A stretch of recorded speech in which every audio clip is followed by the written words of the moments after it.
Hello students, कैसे हैं आप सभी लोग। आई होप आप सभी लोग अच्छे होंगे। और आज हम लेकर आए हैं आपके लिए एक्सरसाइज 7.1। मैंने पहले प्रीवियस वीडियो में बोला था कि हम चैप्टर 7 कोऑर्डिनेट ज्योमेट्री स्टार्ट करने वाले हैं, तो ये आ चुका है आपके लिए। और पहला क्वेश्चन है, find the distance between the following pairs of points. ठीक है, पॉइंट्स के कुछ पेयर्स गिवन है, तो इन दोनों के पॉइंट के बीच के आपको डिस्टेंस निकालना है। इसके पहले हम इसमें थोड़ी सी थ्योरी देख लेते हैं कि डिस्टेंस बिटवीन टू पॉइंट का फॉर्मूला जो होता है, यदि हमें दो पॉइंट गिवन है x1 x2 और y1 y2, यदि ये दो x1 y1, यहाँ पर y1 होता है और यहाँ पर x2 y2, ठीक है, x2 y2, ठीक है। यदि ये दो पॉइंट है तो इन दोनों के बीच की डिस्टेंस हम कुछ इस तरीके से निकालेंगे। x2 माइनस x1 लिखेंगे, x2 में से x1 को माइनस करेंगे और इसका होल स्क्वायर लगाएंगे, फिर लगाएंगे हम प्लस, और y2 में से y1 को माइनस करेंगे और इसका होल स्क्वायर लगाएंगे, ठीक है। कुछ बच्चे इसको ऐसे लिखते हैं, कुछ टीचर्स इसको ऐसा समझाते हैं कि आप ऐसा लिख दीजिए x1 माइनस x2 का whole square plus y1 minus y2 का होल स्क्वायर, ठीक है। दोनों में कुछ भी डिफरेंस नहीं है, दोनों ही सेम है। क्यों? क्योंकि स्क्वायर लगा है।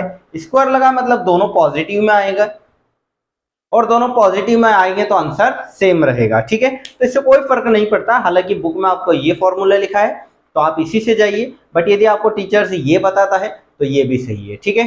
तो चलिए देखते हैं, हम ये वाला फॉर्मूला यूज करेंगे हर जगह, ये वाला, ठीक है। तो हमारे पास दो पॉइंट हर क्वेश्चन में गिवन है। आइए हम इन दोनों के बीच की डिस्टेंस निकालते हैं। इसमें हम कर रहे हैं क्वेश्चन नंबर फर्स्ट वाला। क्वेश्चन नंबर फर्स्ट वाला है 2,3 और यहाँ पर है 4,1। भाई साहब, इसकी जितनी भी थ्योरी है या जो भी ऑब्जेक्टिव क्वेश्चन है उसके मैं अलग से वीडियो बनाऊंगा और वो अलग से आपको मिल जाएगा, ठीक है। तो उसके लिए आप ज्यादा वो मत करना, ठीक है। जैसे जहां पर दोनों कोऑर्डिनेट मिलते हैं वो ओरिजिन होता है, ओरिजिन पॉइंट का कोऑर्डिनेट 0,0 होते हैं, वगैरह वगैरह बहुत सारी चीजें हैं। तो वो अपन ऑब्जेक्टिव टाइप क्वेश्चन में करेंगे, right.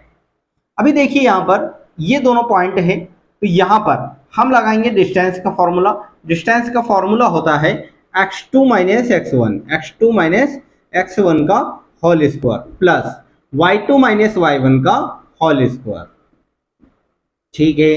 d is equal to x2 की वैल्यू यहाँ पर है 4, तो 4 लिखेंगे, माइनस x1 की वैल्यू 2 है तो 2 लिखेंगे, इसका होल स्क्वायर प्लस y1 की वैल्यू 1 है, माइनस y2 की वैल्यू 3 है, इसका होल स्क्वायर, ठीक है।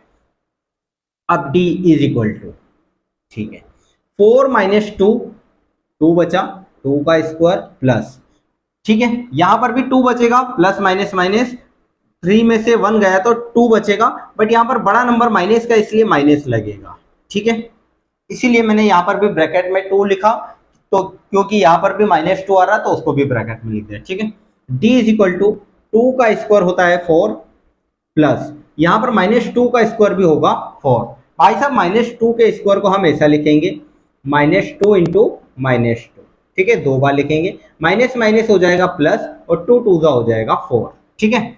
तो यहां पर हमारे पास 4 प्लस 4 आया है जो कि 8 होता है। क्या होता है? 8, ठीक है। अब इस 8 को बाहर निकालना है, तो क्या इस d को मैं ऐसा लिख सकता हूं, रूट के अंदर 4 इंटू 2, बिल्कुल लिख सकता हूं। 8, 4 2 8 ही होता है, और d इज इक्वल टू, यहां से 4 जो है बाहर निकलेगा 2 बन जाएगा, क्योंकि 2 का परफेक्ट स्क्वायर होता है 4, और अंदर के ब्रैकेट स्क्वायर रूट के अंदर बच जाएगा 2। तो ये आई है आपकी फाइनल d की वैल्यू, ठीक है। अब क्वेश्चन नंबर 2 इसी का, ठीक है। क्वेश्चन नंबर 2 में है -5,7 -1,3। d इज इक्वल टू लिखेंगे हम x2 माइनस x1 का, x2 माइनस x1 का whole square plus y2 minus y1 का होल स्क्वायर, ठीक है। तो d is equal to x2 कितना है, -1, माइनस ये फॉर्मूले का माइनस, x1 कितना है, -5, ठीक है। तो इसका स्क्वायर प्लस y2 कितना है 3, माइनस ये फॉर्मूले का माइनस, y1 कितना है 7, इस पूरे का स्क्वायर, ठीक है। d is equal to -1 minus minus minus minus plus 5, इसका स्क्वायर प्लस ये बचेगा आपका -4 का स्क्वायर, क्योंकि माइनस का 7 बड़ा नंबर है इसलिए यहाँ पर -4 आएगा।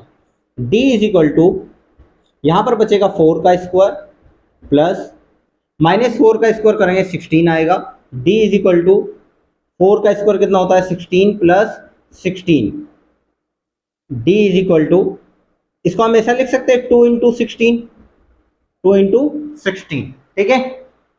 अरे काम करो, चलो प्लस ही कर दो यार, नहीं तो आप बोले 16 प्लस 16 32। भाई साहब अब ये आपको नहीं आ रहा है तो आप ऐसे कर लो, बचपन में आपने बहुत सारे क्वेश्चन किए हैं। 2 से जाएगा 2 1 जा 2, 1 बचा 2 6 जा 12, अगेन 2 से जाएगा 2 8 जा 16, अगेन 2 से जाएगा 2 4 जा 8, अगेन 2 से जाएगा 2 2 जा 4, अगेन 2 से जाएगा 2 1 जा 2, ठीक है। चलिए कितनी बार आया 2, 1 2 3 4 5 टाइम लिख दो, 2 इंटू 2 इंटू 2 इंटू 2 इंटू 2। भाई 2 2 के पेयर बना लो, 1 बन गया 2 बन गया। d इज इक्वल टू इस पेयर का एक 2 बाहर, इस पेयर का एक 2 बाहर, और ये बेचारा एक लोता बच गया तो ये अंदर ही रहेगा, ठीक है। d इज इक्वल टू 2 2 जा 4 रूट 2, ये आपका सेकंड वाले का आंसर, ठीक है। आई होप आपको समझ में आ रहा होगा। अब हम करेंगे थर्ड वाला। पॉइंट है a कोमा b, दूसरा पॉइंट है -a -b, ठीक है। d का फॉर्मूला क्या है, रूट के अंदर x2 x1 का whole square plus y2 y1 का होल स्क्वायर, ठीक है। d is equal to x2 क्या है -a माइनस ये फॉर्मूले का माइनस, x1 क्या है a का स्क्वायर प्लस y2 क्या है -b माइनस ये फॉर्मूले का माइनस, y1 क्या है b का स्क्वायर, ठीक है। d इज इक्वल टू ये कितने माइनस है माइनस का 2a का स्क्वायर प्लस माइनस का 2b का square. d is equal to minus तो हट जाएगा, 2 का स्क्वायर 4, a का स्क्वायर a स्क्वायर प्लस माइनस हट जाए 2 का स्क्वायर 4 और b का स्क्वायर b स्क्वायर, ठीक है। दोनों जगह से क्या कॉमन आएगा 4, तो बचेगा a square plus b square. 4 किसका परफेक्ट स्क्वायर है 2 का, तो d इज इक्वल टू 2 बाहर हो जाएगा, अंदर बचेगा रूट के अंदर a square plus b square, ठीक है। तो आई होप आपको ये समझ में आ रहा होगा, बहुत ही आसान सा था। तीनों क्वेश्चन है, इसमें हमने 3 क्वेश्चन कवर किए हैं। तो आप इसको क्वेश्चन 1 ना समझते हुए 3 क्वेश्चन समझिए, ठीक है, कि एक ही वीडियो में हमने 3 क्वेश्चन कर लिए। तो अब मिलते हैं हम नेक्स्ट क्वेश्चन नंबर 2 में, तब तक के लिए गुड बाय।